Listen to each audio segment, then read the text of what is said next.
Assalamualaikum. Selamat datang di channel Cerita Novika 2. Semoga hari ini teman-teman dalam keadaan sehat walafiat dan senantiasa diberikan kebahagiaan sepanjang hari. Hidup Parto berubah 180 derajat setelah menikahi Sari, anak perempuan sematawayang dari Pak Wirya, pengusaha terkaya di desa Blimbingan. Parto, pemuda 27 tahun, bukan siapa-siapa sebelumnya. Ia hanya seorang teknisi bengkel sepeda motor, tinggal bersama ibunya di pinggiran desa. Sifatnya sederhana, lugu, dan tak banyak bicara. Sejak kecil, hidupnya ditempa kesusahan. Ayahnya meninggal saat ia masih SD, dan sejak itu, ia belajar hidup mandiri. Tak pernah terpikir olehnya, ia akan menjadi menantu seorang pengusaha kaya. Pertemuannya dengan Sari bermula saat ia memperbaiki motor Sari yang mogok di jalan. Sari yang cantik dan sopan ternyata menyimpan rasa kagum pada Parto. Tanpa banyak drama, perkenalan itu berlanjut ke hubungan yang lebih serius, hingga akhirnya pernikahan pun digelar dengan pesta besar di rumah keluarga Pak Wirya. Semuanya terlalu cepat, terlalu mudah, terlalu mulus. Setelah menikah, Parto diboyong tinggal di rumah megah milik mertuanya. Rumah besar 2 lantai itu berdiri kokoh di lahan luas, dikelilingi kebun buah dan pepohonan tua. Namun yang membuat Parto sedikit heran, lokasi rumah itu cukup terpencil, berdiri sendiri jauh dari rumah warga lainnya dan hanya berbatasan langsung dengan sepetak hutan kecil di belakang. Pak Wirya menyebutnya sebagai tanah warisan keluarga, dan memang sejak dulu keluarga itu dikenal sangat tertutup. Tapi Parto tidak banyak bertanya. Baginya, ini berkah luar biasa. Dari rumah gubuk berdinding anyaman bambu, kini ia tidur di kamar luas berpendingin ruangan. Setiap pagi sudah tersedia sarapan lengkap. Mobil keluarga bisa dipakai sesuka hati. Bahkan, tak lama setelah menikah, Parto ditawari untuk membuka bengkel sendiri, dan modalnya langsung dikucurkan oleh Pak Wirya tanpa banyak tanya. Yang mengejutkan, bengkel yang baru buka 2 minggu itu langsung laku keras. Pelanggan datang dari desa-desa lain, bahkan ada yang mengantre sejak pagi. Rejeki seperti mengalir tanpa henti. Namun, di balik semua itu, Parto mulai merasa ada yang aneh. Awalnya hanya hal kecil. Setiap malam Jumat, bau kemenyan selalu tercium dari lantai bawah rumah. Ia pernah bertanya pada Sari, tetapi istrinya selalu menjawab singkat, "Ayah suka wirid malam-malam." Namun, Parto tahu seperti apa bau wirid biasa, dan ini bukan itu. Bau ini seperti bercampur dengan sesuatu yang amis, menyengat, membuat tengkuknya dingin setiap kali menghirupnya. Yang lebih membuat bulu kuduknya berdiri. Suatu malam ia terbangun karena mendengar suara orang mengaji dari arah belakang rumah. Namun suara itu terdengar aneh. Terbalik, bukan sekadar salah baca, tapi seperti seseorang yang dengan sengaja membacakan ayat-ayat suci secara terbalik dan tergagap. Saat ia mengintip dari balik jendela kamar, ia melihat bayangan hitam tinggi besar berdiri diam di ujung pekarangan belakang. Ia memejamkan mata dan beristighfar dalam hati. Saat membuka mata, bayangan itu sudah tidak ada, tapi detak jantungnya belum kembali normal. Setiap malam, mimpi-mimpinya mulai terganggu. Ia sering bermimpi berada di sebuah ruangan gelap, dan dari kejauhan, makhluk raksasa bermata merah mengawasinya. Terkadang ia bermimpi melihat dirinya sendiri diikat di sebuah altar batu, sementara seseorang dengan jubah hitam memegang belati tajam, dan tertawa. Keesokan harinya, saat sarapan, Parto memperhatikan Pak Wirya yang duduk santai di ujung meja. Wajahnya tetap tenang seperti biasa, penuh wibawa, tetapi kini di mata Parto, senyuman itu menyimpan sesuatu. Bukan kehangatan seorang ayah mertua, tapi seperti ada niat tersembunyi. "Bagaimana bengkelmu, tuh?" tanya Pak Wirya dengan suara datar. "Alhamdulillah, ramai, Pak," jawab Parto sambil menunduk. "Ya, memang rezeki menantu yang baik," ucapnya, lalu tertawa kecil. Tapi tawa itu dingin. Sari hanya tersenyum tipis. Tetapi Parto merasakan kejanggalan lain. Istrinya kini lebih pendiam, matanya sering kosong seperti sedang memikirkan sesuatu yang jauh. Parto mulai merasa, ia masuk ke dalam keluarga yang tidak biasa. Dan ia belum tahu bahwa semuanya, baru permulaan. Tengah malam, Parto terbangun oleh suara aneh dari lantai bawah. Dentuman, seperti benda berat yang jatuh. Lalu, suara langkah kaki, pelan, teratur, tapi bukan manusia. Suaranya berat dan menyeret. Dengan napas tertahan, ia membuka pintu kamar, melangkah perlahan menuruni tangga. Namun sebelum sampai lantai bawah, matanya menangkap cahaya merah samar dari ruang tengah. Ia bersembunyi di balik dinding, mengintip pelan. Di sana, Pak Wirya berdiri di depan lukisan besar berbingkai emas, dengan sesajen di lantai dan dupa yang mengepul tebal. Di hadapannya, sesosok bayangan besar berwarna hitam pekat berdiri, tak menyentuh lantai, mengambang, bermata merah membara. Parto menahan napas, tak berani bergerak sedikit pun. Dan saat makhluk itu menoleh ke arahnya, Parto melihat langsung mata merah itu menatapnya. Sejak malam itu, setelah melihat bayangan hitam bermata merah berdiri di depan Pak Wirya, tidur Parto tak pernah lagi tenang.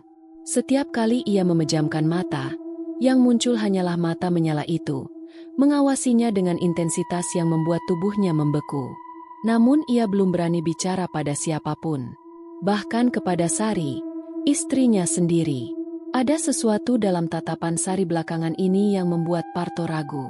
Sesuatu yang berubah, dingin, seperti bukan dia yang dulu. Parto mulai mencatat semuanya diam-diam.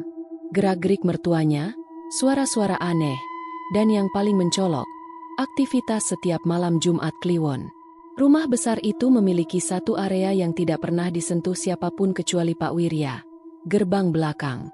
Gerbang besi tinggi dengan ornamen kuno dan rantai besar yang menggantung di pegangan.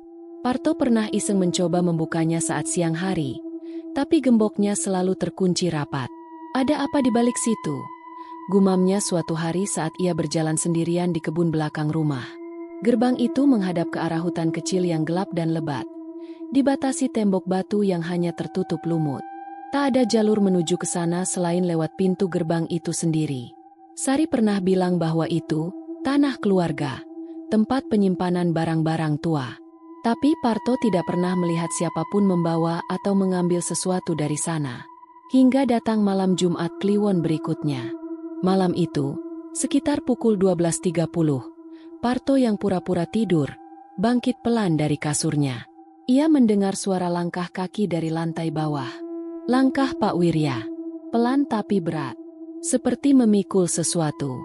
Dari celah jendela kamar, ia melihat Pak Wirya berjalan ke arah gerbang belakang, membawa keranjang anyaman berisi benda-benda yang tak ia kenali. Ada buntalan kain putih, botol berisi cairan hitam, dan sebungkus kemenyan yang menyala dan mengeluarkan asap tebal. Pak Wirya berjalan pelan, dan, anehnya, gerbang belakang terbuka sendiri. Tanpa suara, tanpa kunci. Parto menahan napas. Inilah kesempatan yang ditunggunya. Ia mengambil jaket dan senter kecil, lalu dengan pelan mengikuti jejak mertuanya. Ia berusaha tidak menginjak ranting, tak menimbulkan suara sekecil apapun. Dan saat ia tiba di balik gerbang, ia bersembunyi di balik semak besar. Dari sana, ia bisa melihat dataran batu terbuka, seperti lapangan kecil yang tersembunyi di tengah pepohonan. Di tengahnya ada lingkaran tanah berwarna hitam pekat, penuh dengan tulisan aneh dan simbol asing. Dan di dalam lingkaran itu, Pak Wirya sedang memulai ritual. Parto nyaris tidak percaya dengan apa yang ia lihat. Pak Wirya berdiri di depan patung hitam setinggi 2 meter, menyerupai manusia tapi memiliki tanduk, lidah menjulur, dan tubuh penuh beling. Di hadapannya, asap kemenyan semakin tebal. Pak Wirya mulai mengucap sesuatu, namun bukan bahasa biasa. Suara yang keluar dari mulutnya seperti mengalir mundur, berat, dan dalam. Parto merasa telinganya sakit hanya karena mendengarnya. Lalu, tanah di dalam lingkaran retak, dan dari dalam tanah, sesuatu muncul.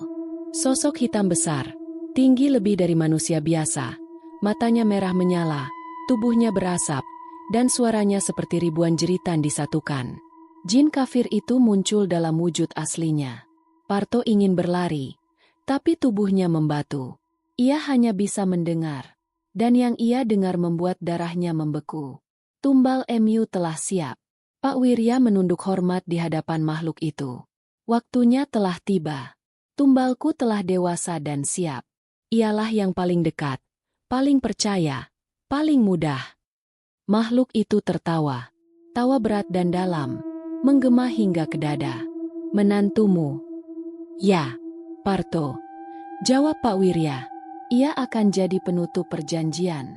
Setelah itu, kekayaan abadi. Parto menutup mulutnya dengan tangan, menahan teriakan. Jantungnya berdegup begitu keras. Ia takut suaranya terdengar. Ia tidak tahu berapa lama ia berjongkok di balik semak. Kaki dan tangannya mulai kaku. Tapi ia tak berani bergerak. Ritual itu berlangsung hampir 1 jam. Setelah makhluk itu menghilang kembali ke tanah, Pak Wirya berdiri lama dalam diam, lalu menutup sesajen dengan kain hitam dan kembali berjalan menuju rumah. Parto tetap bersembunyi hingga suasana benar-benar sunyi. Dan ketika ia yakin keadaan aman, ia bangkit dengan gemetar. Air matanya menetes tanpa ia sadari. Ia akan dijadikan tumbal oleh mertuanya sendiri. Parto kembali ke kamar dengan langkah gemetar. Sari masih tertidur pulas di ranjang. Tapi Parto tidak bisa tidur. Ia duduk di lantai kamar, menatap langit-langit sambil menggenggam senter kecil yang tadi ia bawa. Kepalanya penuh pertanyaan. Kenapa ia? Kenapa sekarang? Sudah berapa lama perjanjian itu berlangsung? Berapa orang yang sudah jadi tumbal sebelumnya? Pagi harinya, ia duduk di teras rumah dengan wajah pucat. Sari menghampirinya sambil menyodorkan secangkir teh. Ayah belum bangun, katanya. Parto hanya mengangguk. Dan dalam hatinya, ia sudah tahu. Ia harus pergi. Atau malam Jumat berikutnya, ia akan jadi milik makhluk itu. Malam itu, setelah ritual mengerikan di balik gerbang belakang rumah mertuanya, Parto tidak bisa tidur. Nafasnya tersengal, keringat dingin terus membasahi tubuh, dan pikirannya hanya dipenuhi satu hal. Ia harus pergi, sekarang juga.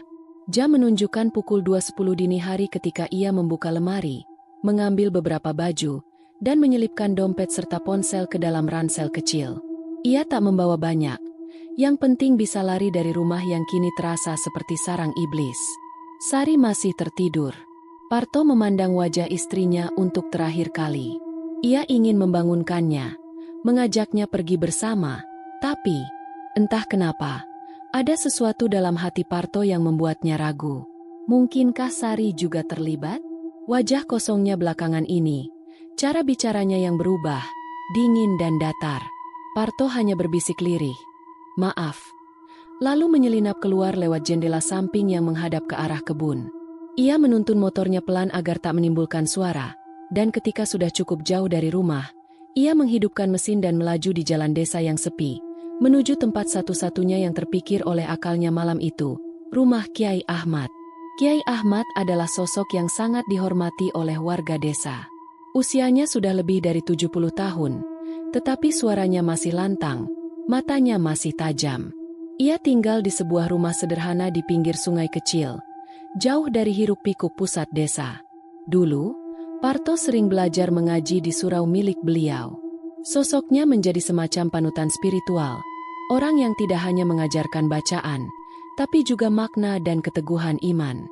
Pukul 3 dini hari, Parto mengetuk pintu rumah Kiai Ahmad dengan tangan gemetar. Tak lama kemudian, lampu depan menyala, dan seorang lelaki tua dengan sorban putih keluar. Begitu melihat siapa yang datang, wajah Kiai Ahmad langsung berubah serius. Parto, subuh belum masuk. Ada apa, nak? Tanyanya dengan nada tenang namun penuh makna. Parto tidak menjawab, hanya terisak dan memeluk Kiai itu sambil berkata, "Saya dijadikan tumbal, Yai. Tolong saya." Kiai Ahmad mempersilakan Parto masuk. Setelah menenangkannya dengan segelas air hangat dan bacaan doa perlindungan, barulah Parto menceritakan semuanya. Tentang bau kemenyan, doa terbalik, mimpi buruk, sampai ritual di gerbang belakang. Kiai Ahmad mendengarkan dengan saksama tanpa memotong. Sesekali matanya memejam, seolah membenarkan setiap kata dari Parto. Setelah cerita selesai, beliau berkata dengan pelan namun tegas, "Akhirnya, Semuanya terbuka juga. Parto mengerutkan dahi. Maksudnya, Yai? Kiai Ahmad menatap ke arah langit-langit, lalu berkata, aku sudah lama mencium gelagat buruk dari keluarga Pak Wirya. Tapi tidak ada yang bisa kulakukan tanpa bukti. Mereka sangat rapi menyembunyikannya. Ia menghela napas panjang, lalu melanjutkan, pesugihan itu bukan mainan. Mereka bukan hanya memberi tumbal hewan. Setiap tahun, harus ada jiwa manusia. Dan yang paling kuat adalah darah keluarga sendiri. Parto tercekat. Saya sudah dianggap keluarga. Kiai Ahmad mengangguk pelan. Dan itulah kenapa kau dipilih. Kau tidak akan selamat jika hanya lari. Jin yang telah mengikat perjanjian itu tidak akan melepaskanmu begitu saja. Setelah sholat subuh bersama, Kiai Ahmad membawa Parto ke ruangan kecil di belakang rumah. Di sana, dindingnya penuh dengan kitab-kitab tua. Ayat-ayat suci ditulis di atas kulit kayu, dan aroma daun kelor serta dupa harum mengisi ruangan. Aku akan membuatkanmu benteng gaib. Ini bukan jimat untuk pamer. Ini bukan pelindung mainan. Tapi ini, insya Allah, akan menjaga ruhmu tetap kuat, ujar Kiai Ahmad. Ia menyuruh Parto duduk bersila, lalu mulai membaca doa-doa khusus dari kitab kuno. Ayat-ayat yang diulang berkali-kali, membuat hawa di dalam ruangan berubah, udara menjadi berat, dan jendela-jendela bergetar ringan seolah ikut mendengar. Kemudian, Kiai Ahmad mengambil sehelai daun kelor, melipatnya bersama secari kertas berisi ayat Quran, lalu membungkusnya dengan kain putih kecil. Inilah tamengmu. Kalungkan di leher, dan jangan pernah dilepas. Sekalipun. Parto menerima jimat itu dengan tangan gemetar. Setiap malam, baca ayat kursi, 3 kul, dan surat Al-Baqarah ayat terakhir. Jangan tinggalkan sholat. Jangan biarkan dirimu kosong. Setelah ritual selesai, Kiai Ahmad duduk kembali, menatap Parto dalam-dalam. Dengar baik-baik. Tuh, jin kafir itu sudah memakan banyak jiwa. Ia adalah penjaga kekayaan duniawi, tapi semua yang menandatangani perjanjian dengannya, cepat atau lambat akan diminta gantinya. Dan kau sudah masuk dalam daftarnya. Bahkan dengan benteng ini, kau hanya punya sedikit waktu. Kalau dia datang menyerangmu, kau akan tahu. Kau akan merasa dingin, tidak bisa bicara, tidak bisa bergerak. Kau harus melawan dengan zikir dalam hati. Parto menunduk, mulutnya gemetar. Kalau saya kalah, Yai? Kiai Ahmad memejamkan mata. Maka tubuhmu akan tetap di sini. Tapi jiwamu akan digiring ke dalam kegelapan. Untuk selamanya. Hari berlalu cepat. Setelah malam penuh ketegangan di rumah Kiai Ahmad, Parto memutuskan untuk sementara tinggal di kamar kos sederhana milik seorang kenalan Kiai di pinggiran desa. Letaknya cukup jauh dari rumah mertuanya, tersembunyi di balik rimbunan pohon bambu, dikelilingi sawah dan kebun warga. Meski jauh dari hiruk-pikuk, dan meski Kiai Ahmad sudah memberinya benteng gaib, ketenangan yang ia rasakan tidak bertahan lama. Justru di tempat baru ini, teror sesungguhnya dimulai. Hari itu berlalu tenang. Parto menghabiskan waktu dengan membantu bersih-bersih masjid kecil dekat kos. Lalu kembali ke kamar menjelang maghrib. Ia mengunci pintu, menyalakan lampu, dan duduk di sudut ruangan sambil memegang jimat pemberian Kiai Ahmad yang dikalungkan di lehernya. Seperti yang dipesankan, ia mengisi waktu malam dengan membaca ayat-ayat pelindung, ayat kursi, 3 kul, dan 2 ayat terakhir dari surat Al-Baqarah. Namun, bahkan dengan doa dan iman yang ia pegang erat, makhluk dari dunia lain tak tinggal diam. Sekitar pukul 00.30 malam, saat ia baru saja tertidur. Ceklek, lampu kamar padam sendiri. Parto terbangun. Nafasnya langsung berat, dadanya sesak, dan tubuhnya seperti ditindih sesuatu. Awalnya ia mengira itu hanya mimpi buruk atau tidur yang terlalu lelah. Tapi kemudian ia membuka mata. Dalam gelap yang hanya diterangi sedikit cahaya bulan dari ventilasi, ada sesuatu berdiri di pojok ruangan. Bayangan hitam. Tingginya hampir menyentuh langit-langit. Tidak memiliki wajah.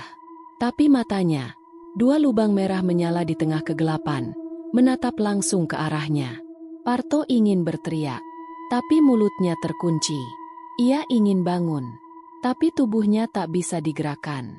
Bayangan itu melayang pelan mendekatinya, tanpa suara, tanpa napas, tanpa langkah.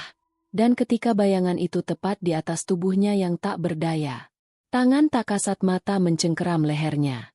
Cengkeraman itu dingin, kasar, dan kuat. Parto mulai kehilangan napas. Matanya terbelalak. Kepalanya mulai berputar. Lidahnya kaku. Namun dalam benaknya, ia ingat pesan Kiai Ahmad. Jika kau tidak bisa berbicara, baca dalam hati. Jangan berhenti berzikir. Dengan sisa kesadaran, Parto membaca ayat kursi dalam hati. Allahu la ilaha illa huwa al-hayyul qayyum. Begitu ia memulai bacaan, tangan di lehernya terasa semakin panas, seperti terbakar. Makhluk itu menggeram. La ta'khudhuhu sinatu wala naum. Tubuh bayangan itu mulai mengepul. Matanya berkedip-kedip, seperti kesakitan. Lahu ema fis samawati wa ema fil ard. Kaha'ar-har. Teriakan makhluk itu menggelegar di dalam kepala Parto. Dan seketika, ia menghilang. Kamar menjadi hening. Tubuh Parto bisa bergerak kembali. Ia langsung bangun sambil terbatuk-batuk hebat, mencoba mengatur napas. Namun satu hal yang langsung menyengat hidungnya. Bau busuk menyengat, seperti belerang dicampur bangkai. Bau itu menguasai kamar, menusuk sampai ke ubun-ubun. Dengan cepat, Parto meraih botol air wudhu dan memercikannya ke sekeliling ruangan sambil membaca zikir dan ayat-ayat suci. Ia tak tidur lagi malam itu. Matanya memerah, tubuhnya gemetar. Tapi hatinya semakin yakin, ini bukan mimpi, ini perburuan. Makhluk itu datang untuk mengambilnya. Pagi harinya, Parto datang ke rumah Kiai Ahmad dengan tubuh lelah dan wajah pucat. Tanpa berkata apa-apa, Kiai Ahmad sudah mengerti. Sudah dimulai, ya. Gumam sang Kiai sambil memandang langit. Ia menyuruh Parto duduk dan menyuguhkan air zam-zam yang telah dibacakan doa pelindung. Makhluk itu marah karena kau menolak menjadi tumbal. Mereka akan menyerang terus, sampai imanmu goyah. Parto menunduk. Saya hampir mati, Yai. Kiai Ahmad mengangguk. Tapi kau selamat. Itu berarti doa-doa dan bentengmu bekerja. Namun, kita perlu lebih. Malam itu, Kiai Ahmad mulai tirakat. Puasa khusus selama 3 hari. Diiringi pembacaan ayat-ayat pelindung dari kitab warisan para wali. Ia juga menyiapkan air ruqyah, menguatkan jimat Parto dengan tambahan ayat-ayat dan daun kelor segar yang diganti setiap malam. Kau harus tetap kuat. Tapi ingat, serangan selanjutnya tak akan sama. Jin kafir itu akan kembali. Lebih kuat, lebih marah. Parto menggenggam jimat di lehernya dan mengangguk. Dalam hatinya, meski ketakutan menguasai, kini mulai tumbuh semangat untuk melawan. Karena ia tahu, jika ia menyerah, jiwanya bukan hanya mati, tapi akan terperangkap di neraka dunia yang lebih buruk dari mimpi buruk manapun. Malam itu udara sangat tenang. Terlalu tenang untuk ukuran desa yang biasanya dipenuhi suara jangkrik dan kodok bersahutan. Langit kelam tanpa bintang, dan angin pun seolah enggan berembus. Parto, yang sudah hampir seminggu tinggal di kamar kos dekat sungai, mencoba menenangkan pikirannya dengan zikir sebelum tidur. Tapi entah kenapa, malam itu ada perasaan asing yang tak biasa. Seolah ada mata yang mengawasinya dari kegelapan. Ia sempat menengok ke jendela, menyalakan lampu, bahkan menyiram kamar dengan air ruqyah seperti biasa. Tapi tetap saja, hawa dingin yang menjalari tulang-tulangnya tak juga pergi. Dan ketika ia akhirnya tertidur, mimpi itu datang. Dalam mimpi itu, Parto berdiri di tengah sebuah ruangan batu yang lembab dan gelap. Dinding-dindingnya basah, penuh lumut, dan ada bau anyir darah yang menyengat. Di tengah ruangan, sebuah altar batu hitam berdiri. Di atasnya, tubuh Parto sendiri tergeletak. Telanjang dada, kedua tangan dan kakinya diikat kuat. Ia melihat dirinya sendiri, tak mampu bergerak, mulutnya menganga tapi tak bersuara. Di samping altar, berdiri 2 sosok. Yang satu adalah Pak Wirya, mertuanya, mengenakan jubah merah darah, tersenyum lebar. Dan yang satu lagi, adalah makhluk yang pernah ia lihat sebelumnya. Tinggi, hitam, bertanduk, bermata merah menyala, dengan lidah panjang menjulur hingga ke perutnya. Makhluk itu memegang pisau besar bergagang tulang, lalu menyodorkannya ke tangan Pak Wirya. "Sudah waktunya," kata Pak Wirya sambil menoleh ke arah tubuh Parto yang terikat. "Rejeki tak pernah gratis, nak." Lalu ia mengangkat pisau itu tinggi-tinggi, dan dalam satu gerakan cepat, menyembelih tubuh Parto sendiri. Arg! Parto terbangun dengan tubuh basah kuyup oleh keringat. Nafasnya terengah-engah, jantungnya berpacu tak karuan. Ia duduk di ranjang, menatap sekeliling kamar, memastikan dirinya masih di dunia nyata. Namun mimpi itu terasa terlalu nyata. Bekas ikatan di tangannya terasa nyeri, seolah benar-benar pernah ada. Ia memegang lehernya yang terasa dingin dan nyeri. Tangannya bergetar hebat. Dan saat itulah, ia mendengar ketukan lembut di pintu. Tok, tok, tok. Bukan suara keras, tapi justru itulah yang membuatnya merinding. Perlahan, Parto berdiri dan membuka pintu. Di luar, Sari, istrinya. Sari berdiri di ambang pintu dengan wajah pucat. Matanya kosong, tak berkedip.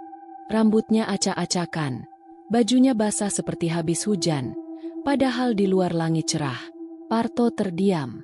"Sari, kamu?" Sari tidak menjawab. Hanya berdiri di sana. Tiba-tiba, bibirnya bergerak. Tapi bukan kata-kata normal yang keluar. "Ka'ana yafrahuna bima, indahum minal, adzab, wa yastabshiruna bima alam yuhithu bihi, ilmuhum." Parto ternganga. Ia mengenal itu. Ayat suci, dibaca terbalik. "Ya Allah," bisik Parto. Sari tiba-tiba tersenyum lebar. Senyum yang tidak manusiawi. Dan sebelum Parto sempat berbuat apa-apa, Sari mengeluarkan pisau dari balik bajunya. Sari masuk ke kamar pelan, menyeret langkahnya seperti orang kesurupan. Pisau kecil itu terangkat tinggi. Tatapannya kosong. Mulutnya masih berkomat-kamit membaca sesuatu yang tak bisa dipahami. Parto panik. "Sari, berhenti. Ini aku, Parto." Tidak ada reaksi. Saat pisau itu hampir menusuk, Parto menendang ranjang dan menjatuhkan tubuh istrinya. Pisau terlepas dari tangannya. Sari menggeram. Suara dalam seperti bukan suara perempuan. Parto meraih botol air rukyah di sudut kamar dan menyiramkannya ke wajah Sari. "A'udzubillahi minasyaitonir rajim."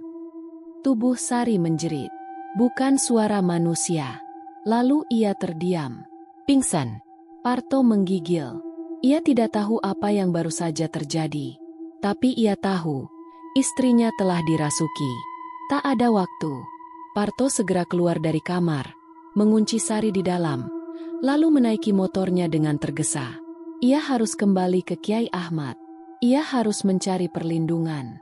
Namun, saat melewati jalan sempit menuju arah rumah Kiai, di tengah malam yang hening, sebuah truk besar muncul dari balik tikungan dengan kecepatan tinggi. Lampunya mati. Tidak ada suara mesin. Tidak ada sopir. Truk itu melaju lurus ke arah Parto. Parto membelokkan motornya secepat mungkin, melompat ke parit di pinggir jalan. Braak! Suara hantaman keras terdengar, tapi saat ia menoleh, truk itu sudah tidak ada. Tidak ada bekas ban. Tidak ada jejak. Hanya bau belerang dan tanah hangus di titik tempat truk itu hampir menabraknya. Parto bangkit dengan tubuh gemetar, lalu melanjutkan perjalanan dengan sisa tenaga yang ada. Setibanya di rumah Kiai Ahmad, ia hampir roboh di depan teras. Kiai sudah menunggunya dengan segelas air rukyah. "Dia sudah merasuk ke dalam orang terdekatmu," ucap Kiai dengan mata penuh iba. "Dosa orang tua istrimu kini menuntut darah keluarga sendiri. Maka mereka kirimkan karinjin itu untuk mengambilmu.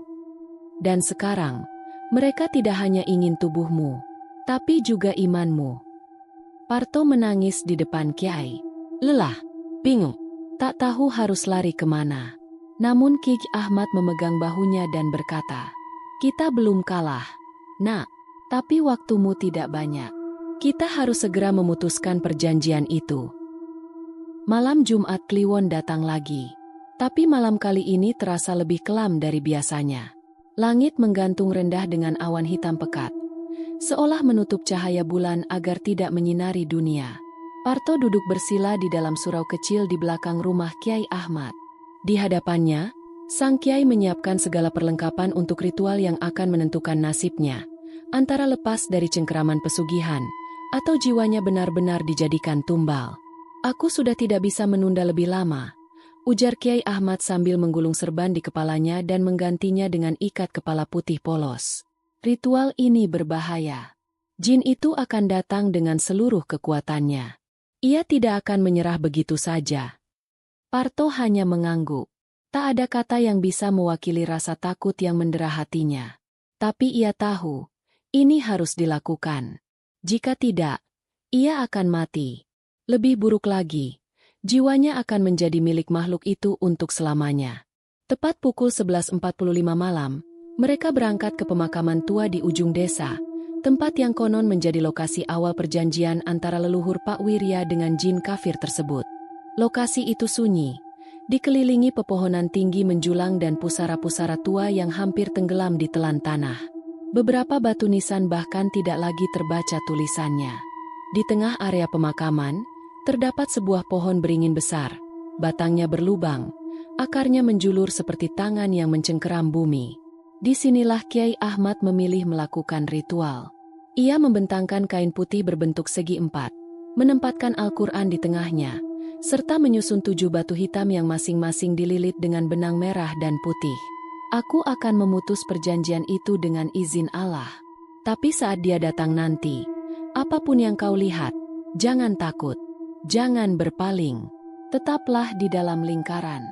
Jika kau keluar, kau takkan kembali dalam keadaan utuh. Parto mengangguk perlahan, menelan ludah, dan menggenggam jimatnya erat-erat. Ritual dimulai. Kiai Ahmad membaca ayat-ayat pemutus ikatan secara lantang. Suaranya menggema, menggetarkan udara malam yang makin berat. Namun, tak lama kemudian, langit mulai berubah. Angin berputar kencang, dedaunan berjatuhan, dan bau anyir mulai menguar dari arah pohon beringin. Tiba-tiba, kilat menyambar tidak jauh dari lokasi mereka. Seketika, tanah bergetar. Dari balik gelapnya bayangan pohon, sosok besar mulai muncul. Perlahan, langkah demi langkah, menembus kabut. Makhluk itu menampakkan wujud aslinya. Tinggi hampir 3 meter. Kulitnya bersisik seperti ular, berwarna hitam mengilap. 2 tanduk besar mencuat dari kepalanya. Matanya, 2 bola merah menyala. Mulutnya lebar dengan taring tajam yang meneteskan cairan hitam. Siapa yang berani mengganggu perjanjian darah ini? Suaranya menggelegar, membuat dada Parto seperti dihantam palu. Kiai Ahmad tetap tenang. Ia berdiri dan membalas, "Dengan nama Allah yang Maha Kuasa, aku putuskan ikatan antara jin kafir dan manusia zalim ini. Tidak akan ada lagi tumbal, tidak akan ada lagi korban." Makhluk itu tertawa keras. Langit bergemuruh, api menyala di bawah kakinya. "Tidak semudah itu, wahai Tuarenta. Jiwa ini sudah milikku. Dia telah ditunjuk." Makhluk itu melompat ke arah lingkaran, namun terhalang oleh dinding gaib tak kasat mata yang dibentuk dari doa Kiai Ahmad. Pertarungan pun dimulai. Kiai Ahmad melantunkan ayat-ayat pemutus ikatan. Setiap kali ayat dibaca, makhluk itu meringis dan menjerit. Tubuhnya membara oleh cahaya dari kitab suci. Namun, serangan baliknya pun mengerikan. Kabut hitam mulai menyelimuti area pemakaman. Suara-suara bisikan mengganggu pikiran Parto. Wajah-wajah menakutkan bermunculan di udara, mencoba menakutinya agar keluar dari lingkaran. "Parto, kamu milikku, milikku, milikku," bisik suara Pak Wirya dari balik kegelapan. Tiba-tiba, tanah di bawah Parto merekah. Tangan-tangan penuh luka dan darah muncul dari dalam tanah, mencoba menarik kakinya keluar dari lingkaran. Parto hampir jatuh. Namun ia mengingat pesan Kiai Ahmad. Ia mencabut jimat dari lehernya dan menempelkannya ke tanah. Suara jeritan langsung terdengar, dan tangan-tangan itu lenyap seketika. Kiai Ahmad makin keras membaca ayat-ayat suci. Fa'in tawalau fakul hasbiallahu la ilaha illa huwa. Alaihi tawakkaltu. Wahuwa rabbul arsyil azim. Seketika, cahaya putih meledak dari tengah lingkaran. Jin kafir itu menjerit panjang. Tubuhnya mulai retak. Darah hitam menyembur dari mulutnya. Aku akan kembali. Aku akan kembali. Dan dengan ledakan keras, makhluk itu lenyap. Suasana sunyi. Angin berhenti. Kabut menghilang. Namun Kiai Ahmad jatuh pingsan. Tubuhnya lemas. Napasnya berat. Parto segera memeluknya dan membaringkannya di tanah. Tapi sebelum ia sempat memanggil bantuan, sesuatu muncul dari arah pohon beringin. Sosok pocong muncul. Tapi kali ini bukan sembarang pocong. Wajahnya adalah Pak Wirya. Wajahnya pucat kehijauan, mulutnya terbuka, dan mata kosong menatap Parto. Ampuni aku, jangan seret aku, jangan bawa aku ke sana, tolong. Parto terdiam, tak tahu harus menjawab apa. Pak Wirya, atau arwahnya, terus menangis, merintih, tubuhnya terguncang dalam balutan kain kafan. Aku hanya ingin kekayaan, aku hanya ingin dihormati, aku tak sangka anakku akan ikut. Tiba-tiba, suara seretan rantai terdengar. Dari arah belakang, dua sosok hitam muncul, memegang rantai besar yang diikatkan ke kaki pocong Pak Wirya. Waktumu habis, bisik mereka. Sosok pocong itu ditarik dengan paksa ke dalam kegelapan, menjerit minta tolong hingga suaranya hilang di telan bumi. Parto menangis, bukan karena sedih, tapi karena akhirnya semua selesai. Pagi itu, kabar duka menyelimuti desa Blimbingan. Warga geger setelah ditemukan jasad Pak Wirya, tergeletak di ruang tengah rumahnya. Ia meninggal mendadak, dengan posisi tubuh kaku seperti dipelintir. Wajahnya membiru, lidah menjulur keluar, dan matanya membelalak, menatap kosong ke langit-langit rumah. Tidak ada tanda-tanda luka, tidak ada darah, tapi seluruh tubuhnya mengeluarkan bau belerang yang menyengat, dan kulit di sekitar matanya melepuh. Petugas medis desa hanya bisa menggeleng. Serangan jantung, atau mungkin kejang hebat. Namun, bisik-bisik warga sudah menyebar kemana-mana. Itu kutukan tumbal yang gagal. Perjanjian pesugihannya berbalik. Parto mendengar kabar itu langsung dari salah satu kerabat jauh Sari. Ia hanya mengangguk lemah. Tidak ada kejutan. Tidak ada keterkejutan. Ia sudah tahu akhir dari orang yang mengikat janji dengan setan tak akan jauh dari kematian yang mengerikan. Beberapa hari setelah kematian Pak Wirya, Parto mengajak Sari meninggalkan desa. Mereka pindah ke sebuah dusun kecil di kaki gunung, jauh dari tempat manapun yang pernah mereka kenal. Ia menyewa rumah kecil sederhana, cukup untuk 2 orang tinggal dengan tenang. Namun sayangnya, Sari tak pernah sama lagi. Sejak kejadian di malam pemutusan perjanjian itu, Sari menjadi pendiam. Sangat pendiam. Tidak lagi bicara sepatah kata pun. Hanya menatap kosong ke depan, seolah jiwanya tertinggal di rumah lama bersama arwah ayahnya. Ia tidak menangis, tidak marah, tidak tertawa, tidak bertanya. Pagi hari, ia duduk di beranda, menatap pohon di depan rumah. Malam hari, ia hanya terbaring, kadang mengigau dalam gumaman tak jelas, seperti suara yang datang dari dasar sumur. Parto tidak pernah menyalahkannya. Ia tahu, trauma itu terlalu dalam, terlalu kelam. Ia merawat istrinya dengan sabar, sembari menguatkan dirinya sendiri dengan sholat, zikir, dan membaca ayat-ayat suci setiap malam. Namun, jauh di dalam hatinya, Parto tahu, belum semuanya selesai. Suatu malam, setelah bertilawah dan menuntaskan surat Al-Baqarah, Parto tertidur di sajadah, tepat di tengah ruang tengah rumahnya. Dan saat itu, ia bermimpi. Di dalam mimpi, ia berada di halaman surau lama, tempat ia dulu mengaji bersama teman-temannya waktu kecil. Angin berhembus pelan. Langit sore berwarna jingga. Di depan pintu surau, berdiri Kiai Ahmad. Wajah beliau terlihat sehat, bersinar seperti biasa. Tapi kali ini, senyumnya berbeda. Ada sesuatu di balik senyum itu. Peringatan. Parto melangkah pelan. Yai, sudah selesai, kan? Kiai Ahmad menatapnya dalam. Ingat, nak, iblis tidak pernah lupa. Dia hanya tertidur sesaat. Lalu, Kiai Ahmad berbalik dan perlahan masuk ke dalam surau. Begitu pintu tertutup, Parto terbangun.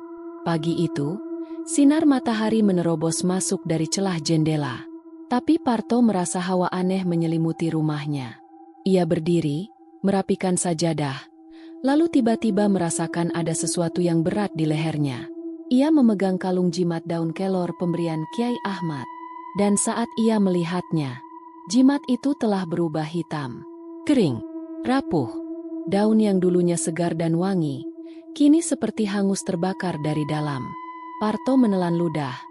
Jantungnya mulai berdetak lebih cepat. Ia menoleh ke arah pintu depan dan mendapati bekas jejak kaki. Tapi bukan jejak kaki manusia. Jejak itu hanya 3 jari dan bentuknya memanjang, seperti cakar. Aromanya belerang. Parto hanya bisa berdiri diam. Matanya menatap jejak itu sampai menghilang di tanah. Ia tahu, jin kafir itu telah kehilangan perjanjiannya. Tapi bukan berarti ia menghilang dari dunia. Ia hanya tertidur, menunggu, mencari celah baru. Mungkin tak lagi mengincar Parto. Mungkin kelak mengincar anak dari darah keturunannya. Atau siapapun yang lemah iman dan tergoda kekayaan instan. Maka sejak hari itu, Parto menghabiskan sebagian besar waktunya di masjid desa, duduk bersimpuh di antara tiang-tiang kayu tua, dengan mushaf di tangan. Ia membaca, mengulang, merapal. Tidak ada hari tanpa Al-Quran. Tidak ada malam tanpa doa. Karena kini ia tahu, perjanjian dengan iblis tidak pernah benar-benar berakhir. Ia hanya menunggu manusia lalai.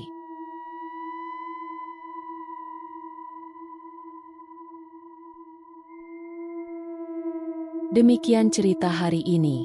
Semoga teman-teman dapat terhibur dan dapat mengambil hikmah kebaikan isi di dalamnya. Jangan lupa juga bagikan cerita ini kepada teman-teman yang lain agar mereka juga bisa mendapatkan hiburan yang sama. Mohon maaf apabila ada kesalahan kata dan ucapan kami dalam membacakan cerita ini. Terima kasih dan wassalamualaikum.